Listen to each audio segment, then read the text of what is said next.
Hello everyone, this is part 3 of the Final Fantasy VII Materia Color Challenge. If this is your first time here, I strongly recommend going back to check out part 1 first. There should be a card with the link, and I'll also leave the link in the description and a pinned comment, so plenty of places to find it.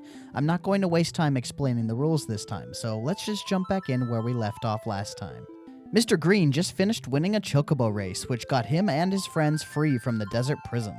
They also received a shiny new buggy from Dio, hand-delivered. With this buggy now, there is a lot of world opened up to explore, including old areas which have some new things to pick up. Speaking of, that is exactly what we're going to do. First priority here is filling out Ms. Yellow's list of enemy skills, and there are some really big ones to get now. Before heading out, let's spin the Support Plus wheel for World Map for Blue Cat, since this is the first opportunity for him to do that. And the result for World Map is... Command. Alright, so that sucks for right now, but there will actually be Command Materia that work with Blue Materia later in the game. At that time, it might be pretty good to have someone capable of doing that. Now that we can move out, the first new enemy skill available is actually local, Aqualung. It is learned from these chimeras right here in the desert surrounding Gold Saucer, so picked that up within just a few minutes of loading the game. After that, took the buggy a little bit north across the river to the beaches near Costa del Sol. Around here are these little shellfish named beach plugs, and they have a really good one called Big Guard.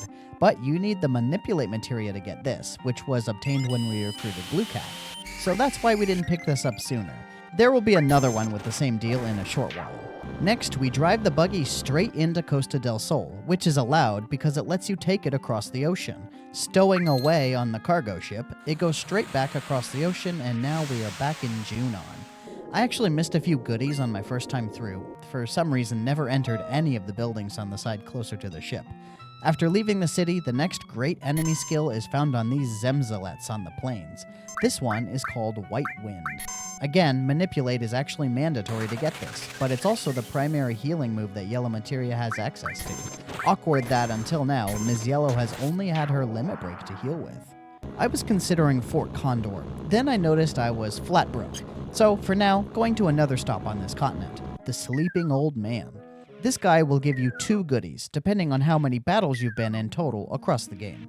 If the last 2 digits are the same, he will wake up with a present, and the presents are a mithril key item if the digits are odd, and a bolt ring accessory if they're even.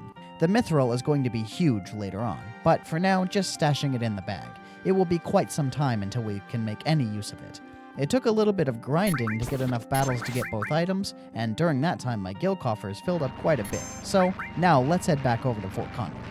And this one kicked my ass. I ran out of money and all my dudes got killed, and there were still 10 guys on the field, including the commander. Good thing you can still win by fighting the boss, but you don't get the reward for the battle. Too bad. Now it's time to cross the Mithril Mines for the next big one, Beta. Yes, I'm coming back for a revenge on that big snick. Important piece of prep here. Need to equip a fire ring to Ms. Yellow. This completely nullifies fire damage, which is the only way she will survive being hit with Beta. Ordinarily, one would use the Elemental Fire Materia combo in armor to accomplish this, but that is a no-go. Thankfully, the fire ring was obtained in Costa del Sol, so she will be just fine. I also move everybody into the back row to reduce physical damage. The Midgar Zalem still hits pretty hard, to be honest, and it has a really big HP pool for something this early in the game. Summons do good damage, and Mr. Green sticks poison. When it drops below half, it decides to boot red from the battle. Then, Mr. Green casts a big Ice 2, and that finally causes it to cast Beta. And good thing I equipped that fire ring because, my god, that did a lot of damage. But Ms. Yellow got the spell and then finished the thing off with an Aqualung cast. She finished that battle totally solo. I was so pleased that it worked that I forgot to run out of the swamp, and I ended up fighting another one. Same result. Ms. Yellow ended up winning the battle solo after Red got booted and Mr. Green killed by Beta. Like a literal exact repeat, Ms. Yellow even won with Aqualung. Now that Ms. Yellow got a pretty substantial power boost, it's time to head back to the main story room. So, traveling back across the ocean from Junon, the team arrives in Costa del Sol, and here is when I notice something interesting. Green Ninja ends up working part-time at the Materia shop, but it looks like she's actually legit doing her job, not stealing anything. Crazy. I actually swapped Green Ninja into my party to see if he says anything different, and nope. Alright, well, the next stop is across the river from the desert. During some admittedly rough random encounters with some flying jesters around here, Red got his first leveled up summon materia, Chocomog. There is a weapon shop in this part of the world that is just sitting by itself on a peninsula, and upon stopping in, Mr. Green immediately declares nobody is home. So I guess we can't hang out here yet.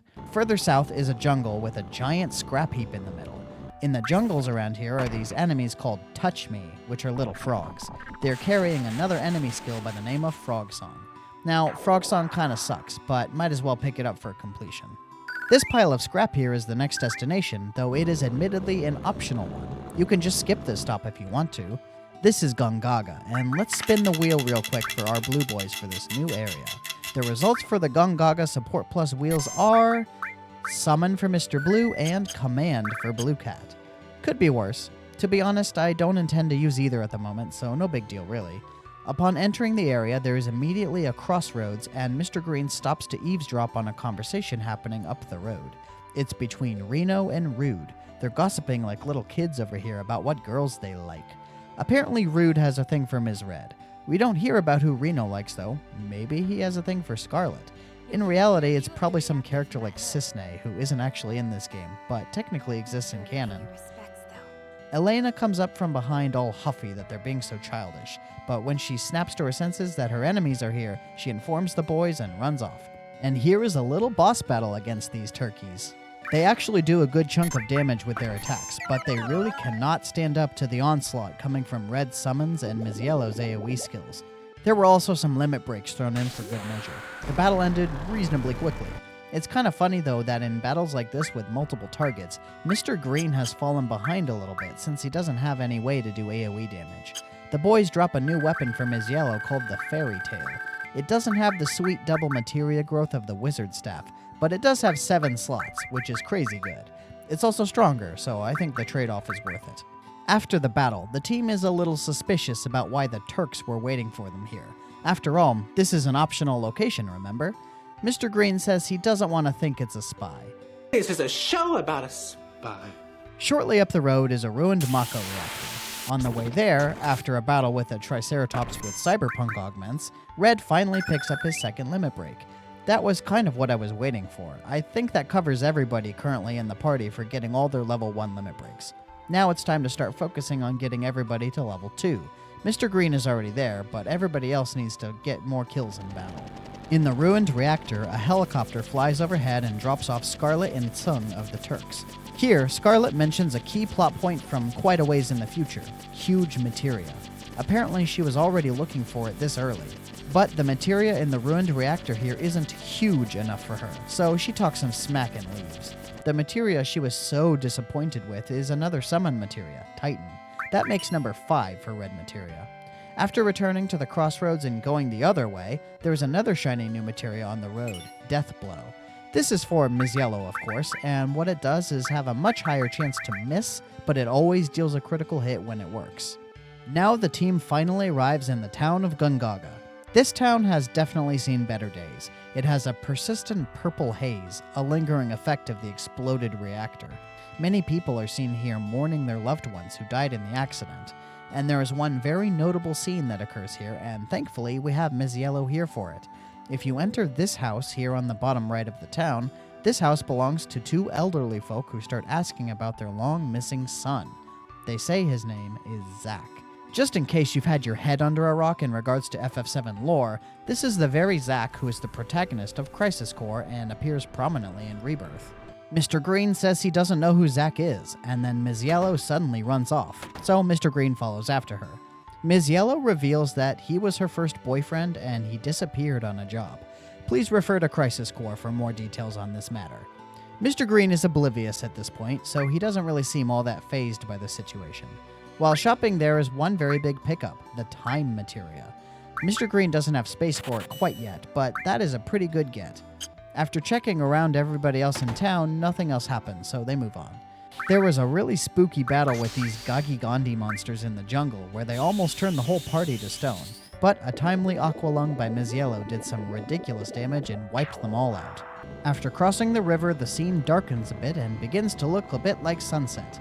While traveling through the mountains around here, the buggy suddenly craps out. Fortunately, there is a town like 2 feet away, and this town is where Red 13 suddenly runs off, saying, "It is I, Nanaki." Nanaki here runs into the town, leaving everybody behind. The guard doesn't want to let us in at first, but then Red comes back just in time to say we are his +1s. Now, I get to fill his spot in the party and decide to bring in Green Ninja for the moment, but it doesn't become relevant because after going up the stairs, the party breaks up and Mr. Green is left alone for a while.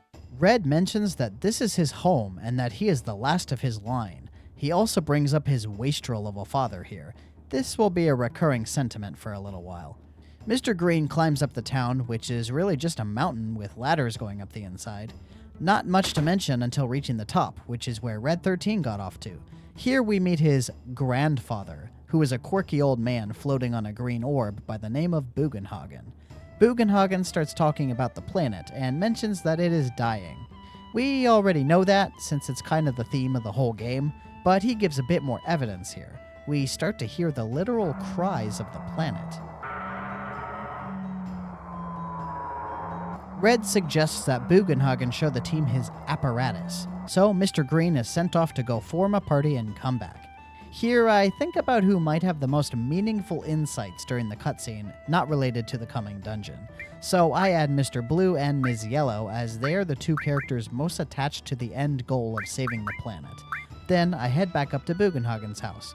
This is the planetarium scene, where Bugenhagen shows off this highly technologically advanced 3D holographic model of the solar system. How he got such a thing, and how he powers it, since clearly they don't use Mako in this place, is one of the great mysteries of FF7. We see a description of what the lifestream is, and how it forms, and what its purpose is.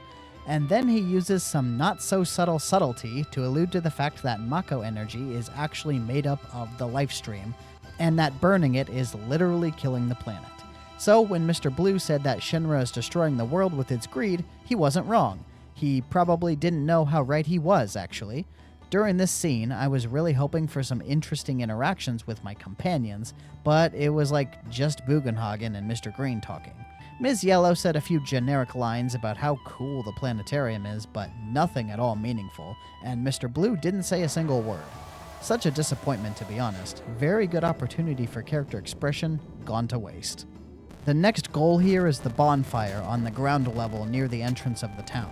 Here, Mr. Green talks to all his friends. Green Ninja has basically nothing to say, just that she's bored out of her mind. Mr. Blue gives some vital backstory here.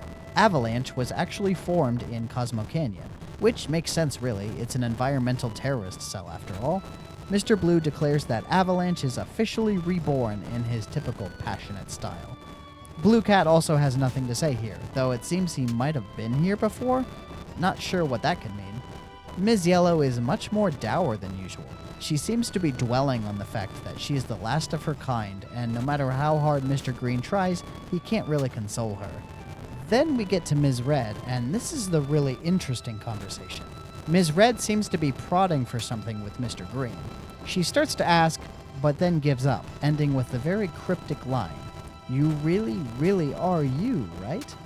In this game, there aren't that many clues to Mr. Green's identity crisis before it happens later in the early parts of Disc 2. This is one of the very few that may put the question in the player's mind that not all is what it seems with our hero. When Mr. Green speaks to Red 13, he starts harping on about his father again and how much he hates him. He has more daddy issues than Tidus. Oh, okay, maybe that's an exaggeration. Nobody has more daddy issues than him.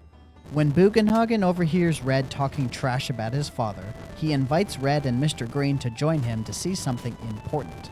We get to bring along one more companion, of course, and I decide this time to bring along Blue Cat.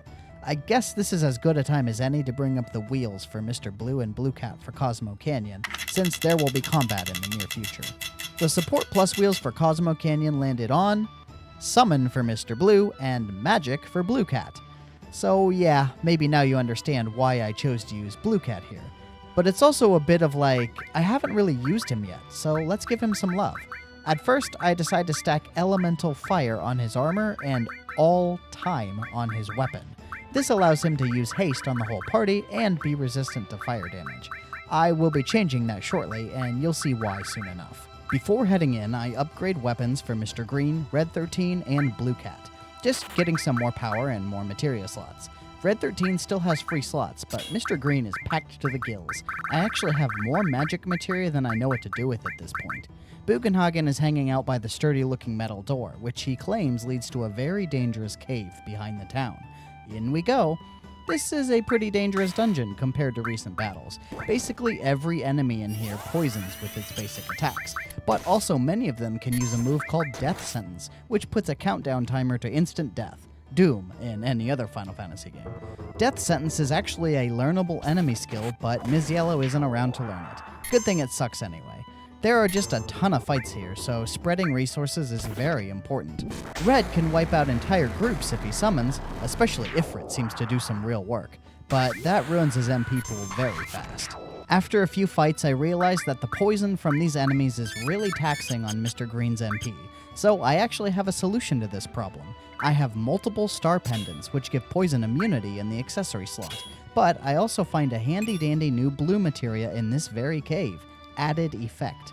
This one, when slotted on a weapon, makes attacks have a chance to give status effects, Poison Strike, Dark Strike, and so on. But on armor, it gives resistance to that status effect, so I do a little bit of swapping. I move the poison materia off of Mr. Green and throw it on Blue Cat in the armor linked slot combined with Added Effect. Then I give fire back to Green Ninja since Mr. Green really doesn't need two of them. Now the elemental materia isn't doing anything. Remember, Support Plus only allows for up to 2 materia linked up to blues, but I keep it equipped for the AP gain. With this change, now Mr. Green and Red 13 are completely immune to poison, and Blue Cat is extremely resistant to it. As a result, nobody gets poisoned for the rest of the dungeon.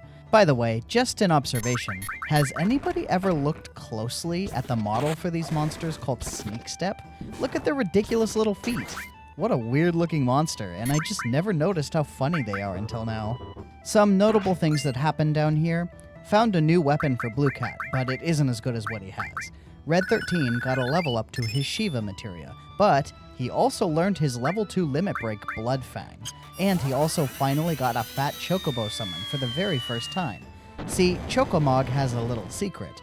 Something like 254 out of 255 summons of Chocomog will give the generic Death Blow animation, which shows a Moogle riding a Chocobo. But 1 out of 255 times, it will instead be Fat Chocobo, which you can see on screen right now. This one does slightly more damage, but just the rarity of it is neat. In this room with the spider webs, there are battles against these monsters called Stingers when you walk into them. And these things kicked my ass. They deal just a ton of damage with their Sting Bomb move. It dropped everybody to near death. Fortunately, I got past all of them without losing anybody, but it was scary for a while. In the deepest reaches of the cavern, there's this creepy statue with a mask for a face. Bugenhagen is freaking out, man, and approaching it, suddenly it comes to life. This is Gina Tuck, and this boss should be pretty tough, except it has the same weakness as good old Evray Altana from FF10. Dies to life. That was pretty quick. Nobody had a chance to act except Blue Cat casting haste and Mr. Green casting life. Anyway, moving on, the boss drops a weapon for Ms. Yellow, which we can check up on later, and there's a pretty nifty gravity materia on the ground here. I'll find a slot for it later too. Everybody moves on to the next area, which is the final room of the cave. In this place, Red 13 learns about the battle with the Gi. They were attacking Cosmo Canyon, and this cave was actually a secret passage that could have led straight into the town. But a lone warrior ran through the cave by himself to defend this location. That warrior was Red 13's father, Seto. Red 13 finally sees his father for who he was, a hero who defended the lives of all who lived in Cosmo Canyon, not the coward that he believed him to be. Bugenhagen convinces Red 13 to continue adventuring, to try to save the planet from its impending fate, and Red 13 makes a declaration to save the planet with his friends and return a warrior worthy of his father's legacy, at which point we see tears falling. Red's father heard his son's words. Man, this is a great scene, even when it is made of janky LEGO PS1 character models. Quick aside though, Rebirth greatly expands this part of the game, but I would argue they do it for the worse. There's a whole bunch of new lore about the Gi that implies they're aliens or something who are separate from the lifestream, and that they are the source of the black materia? Very unusual retcons, not sure why they did that to be honest. I kind of like the simplicity here. The Gi were just an aggressive tribe who tried to attack Cosmo Canyon, and they were routed by Red's father. Simple and clean, man, just like Utada used to say.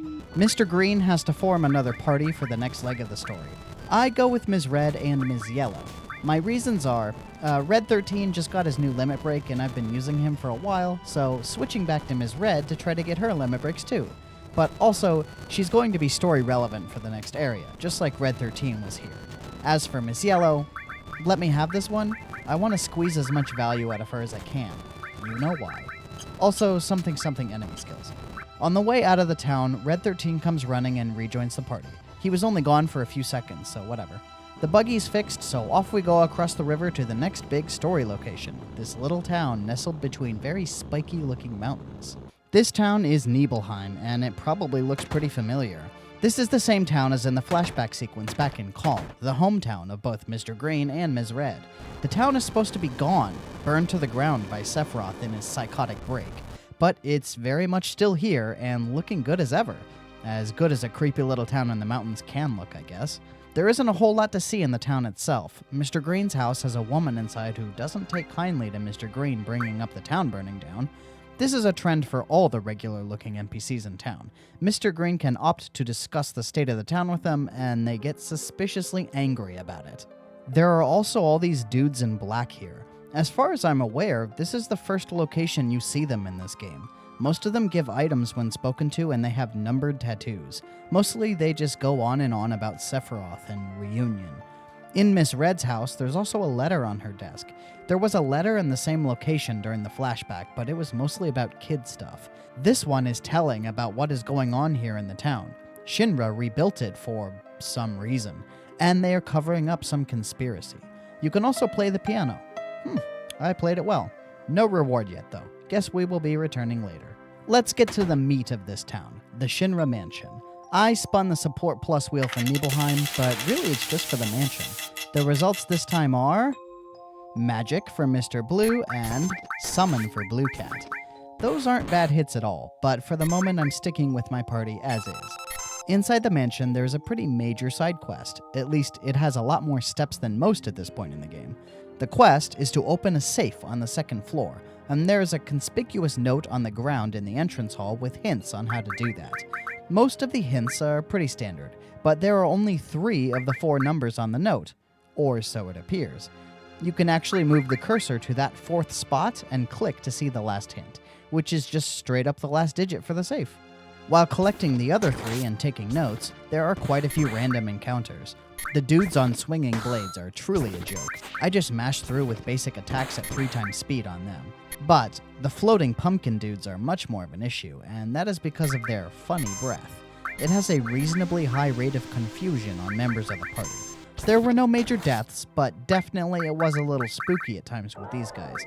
After collecting all the numbers, I go outside to rest and save, then head back in to open the safe for an optional boss encounter. This guy is the Lost Number, and honestly, he's kinda tough. He has strong magic, strong physical attacks, and attacks pretty quickly.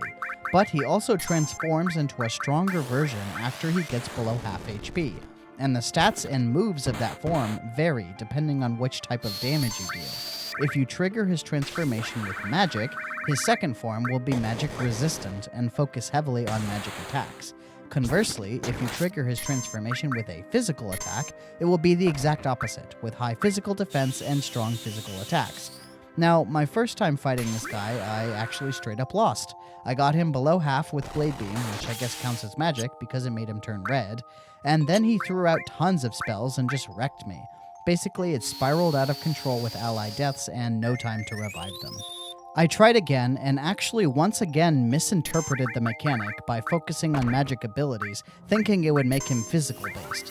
This includes summons from Ms. Red, beta from Ms. Yellow, and elemental nukes from Mr. Green. I also relied heavily on heals from Ms. Yellow, with her limit break and the spell White Wind pulling a lot of weight. But this made my MP pools drop fast. I had to use ethers on Ms. Yellow multiple times in the battle. By the time Ms. Red ran out of MP, I decided it was fine and just let her focus on attacks and limit breaks. I was keeping an eye on his HP the whole time so I could predict when he would transform, but I didn't account for something: the stop effect on Chocomog. It just so happens that when Ms. Red landed a Chocomog summon on him right before he dropped below half, it stopped the transformation. The team kept fighting while he was stopped and dropped him quite low before he finally got his turn and then swapped into magic mode. By this point though, the team was in a good position to finish the job with physical attacks and limits. Mr. Green picked up his next limit break, Clim Hazard, after the fight. This boss has some seriously good rewards. The fight itself drops a one-of-a-kind item called Cosmo Memory. It doesn't take a genius to figure out this is for Red 13. It is actually his level 4 limit break, which there is no way I can use yet since he only has level 2 so far, but this is the earliest one I picked up. Next, there is a red materia on the ground next to the safe, the ONE Materia. That brings the number of summon materia up to 6. Finally, there's a key inside the safe. We will be making use of this key very, very soon. That's the optional side quest mostly done, so the next destination is down the hidden staircase in the upstairs room. At the bottom is a cave, and if one looks off to the side of the cave, it's possible to see a little cheeky hidden door. This door is where the key from the safe goes. Inside is a bunch of coffins, with one very clearly interactable one. After talking to this coffin, the team sees a dude in a Halloween costume in there, who says all these cryptic things about nightmares and sins. During this conversation, it is imperative to bring up Sephiroth. That is the key. Upon doing so, our brooding buddy here asks for details, and after that, he decides to go back to bed and the conversation ends. But you can talk to him again, where you can ask for his name. So here we have another playable character, and that means we gotta spin the wheel for him. Here we go. What do we get for this fancy dandy man? Looks like it's red. Uh-oh. That makes for 3 red characters already. Not optimal. It also makes things really dire for getting a purple character since we only have one more chance. Well, since we got red for this vampire cosplay-loving guy, we'll have to give him the name Blood Red. I'm gonna be real here, I may not use him all that much in this series. Already got 2 red characters and both of them are generally better to use. For one thing, his limit break really stinks for most situations since you can't control his actions. Anyway, moving on to the library in the basement, we encounter none other than Sephiroth himself. He finally seems to recognize Mr. Green at least. He starts talking about the reunion and Jenova being the calamity from the skies, aka not an ancient, but actually an alien. Wild. He says he's headed north and then tosses a materia at Mr. Green. A green one. Nice. This is the Destruct Materia, which after some levels gets the spell Death. For now, it isn't particularly important since not many enemies have the barrier effect. There are some notes here in the library that, for those who know the full story, are actually pretty interesting. Let's just say this is where they got their framework for the ending of Crisis Core. Well, that's all for Nibelheim. I guess Blood Red doesn't actually join the party until you're headed out, but since I'm not using him right now, it doesn't matter. Resting at the inn again, and then let's follow Sephiroth, north out of town towards the mountains. Here we have another new area, a dungeon called Mount Nibel.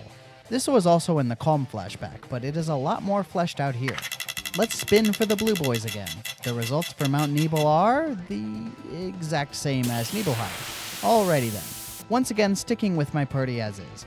I feel like I'm very close to getting Ms. Red's next limit break, which is my goal. And Ms. Yellow is sort of a permanent member right now, but she's especially important here because of an enemy skill used by the boss. The mountain trail itself is long and winding, has a few side paths that lead to some new weapons. The one for Mr. Green is pretty good. The fights themselves don't present a huge challenge since they're pretty vanilla. After crossing the rope bridge, the one that breaks during the flashback, there is this array of tubes that you can slide down. Don't remember which goes where, so let's just go down number 1 for now. And looky there, right in front of the boss. Honestly, let's just get this out of the way. Boss time. Good God, the Materia Keeper. This thing was tough. Tougher than Lost Number, actually. It has very strong physical attacks and can hit the whole party with Trine, which is the new enemy skill, by the way. Its most damaging move is the Hell combo, which is appropriately named, to say the least. Poor Ms. Red had no idea what hit her. And maybe the worst thing about this fight, it heals itself, and reasonably often too. So it turns a damage race into an endurance match. Now, at the end of the day, I didn't lose to this guy, but I definitely should have. No MP left, used several ethers, and only one thanks to timely limit breaks. What a brutal battle. He drops a useless purple materia. I was ready to head to the save point back there and use a tent to recover when... a dragon? So this was scary, to say the least. I was not prepared to fight that boss again, so losing to this random dragon would have been a nightmare. Thankfully, I managed to recover. Needed an ether on Ms. Yellow, but in the end it turned out okay. Ms. Yellow even managed to steal a pretty good new armor called a gold armlet. I equipped that to Mr. Green after the battle and then finally used that tent and save. Still have some cleanup to do around Mount Nibel before leaving. Alright, so there are just a few more items to pick up around here. To start, need to wrap around the mountain through the route taken during the flashback sequence. Along this path, there's another dragon encounter, which leads to another gold armlet in hand. The room with the Mako fountain has a new elemental materia. Might be nice later down the line, but we do already have one of those. Also, it should be mentioned that Ms. Yellow's newest tool, Trine, is completely amazing and wrecks shop. Most battles end in one hit from her. Thanks to all those kills, Ms. Yellow picks up her first level 2 limit break, Breath of the Earth. I explore the reactor, but there's actually nothing there at all, so that was a fun waste of time, I guess.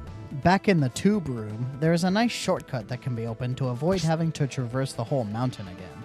Then we can jump down the tubes at the top to pick up the items. Tubes number 2 and 4 have items at the bottom. A new weapon for Ms. Red and an ONE Materia. The weapon has double materia growth, but is physically weaker than one she has now, so I decide not to use it. As for the ONE Materia, I kinda already have like 5 of those. Now we can go past where the boss was earlier, which leads back to the world map. There is one more stop on this continent just ahead. That little village with a big rusty green thing leaning. That's Rocket Town. There's only one battle there, but just in case, need to roll for our blues. The results are Magic for Mr. Blue and Command for Blue Cat. With that in mind, I'm going to run Mr. Blue for this battle, just because he's been out for a while. I decided added effect poison in the weapon is a fun trick, and then I use elemental fire in the armor just to protect against an element. There isn't one specific element that the boss uses, so just taking anything here. Now the team enters the town, and immediately Mr. Green is confused at what that giant rusty monstrosity is. The town has a couple chests with some goodies, but nothing to write home about. Most importantly, in this house right in the center of town is where the story progresses. As they step into the backyard, they see a colorful little personal airplane, lovingly painted with the words Tiny Bronco. Mr. Green is kinda impressed, didn't know he was so into aviation. Mr. Blue is ready to take the thing and go, which I guess I understand. They need something to follow Sephiroth. While they're discussing their impending crime, a woman walks out of the house and informs them that the plane belongs to the captain. The captain is up in the rocket, so that's the next stop. Here, we meet the captain, who happens to be our next, and last, new party member. Time to give him a spin, shall we? Here we go. This is the big one. No whammies, no whammies, no whammies. Oh boy. Well, looks like the captain is going to be green. As if we didn't already have enough of those. So, this presents 2 issues. 1, we have 0 purple characters. The implications of that are mostly that we have no opportunity to ever catch a chocobo, period. The other, well, if you know the story of this game, then you know that there might be another color we will be losing access to permanently. The nice thing about this being green is that there is actually low competition for magic materia in the game.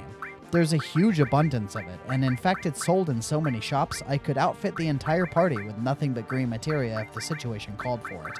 Well, I guess we have to name this guy. Since he is the captain, we're going to be running with Captain Green for our final party member. Cap rants about the space program and his dreams of going to space, which were ruined, and at the end of the conversation is too downtrodden to talk.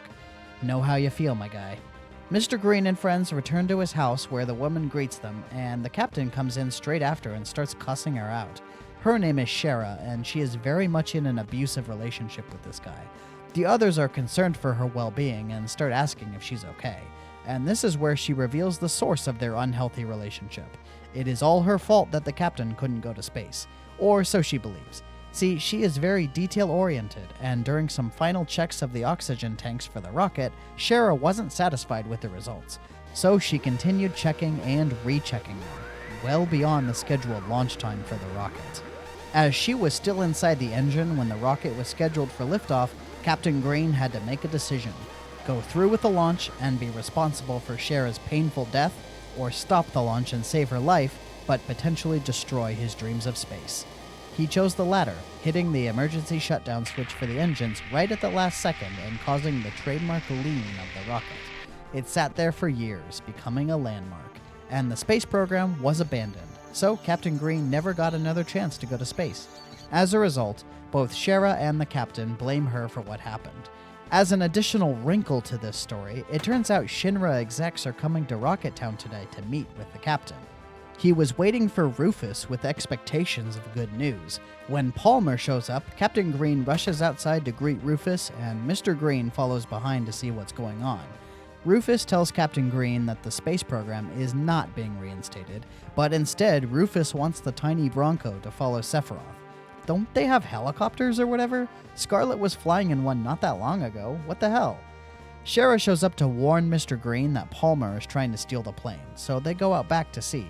And indeed, Palmer is being naughty back here, so a fight starts against him. And this is like the easiest boss in the game. Truly, there was nothing worth mentioning about this battle. Palmer takes several turns off to slap his butt as a taunt. He likes to shoot random elemental blasts from his gun. It seems to be ice pretty often, at least this time. Other than that, limit breaks and big magic attacks take him down super fast. At the end of the battle, he tries to run away and gets hit by a truck. Slapstick to the very end. But now the plane is moving, so everybody quickly jumps up and grabs on as it takes off. In an exciting scene, the plane flies around the town and over the heads of Rufus and Captain Green. Shinra troops start shooting at it to try and take it down, while Captain Green chases after and manages to grab a hold. But one of the shots strikes a vital component and the plane starts going down. It crash lands in the middle of the ocean, and Captain Green claims he won't be able to fix it well enough to fly. But, as Mr. Green suggests, it can function as a perfectly good boat, so not all is lost. Captain Green joins the group since he has nothing else to look forward to.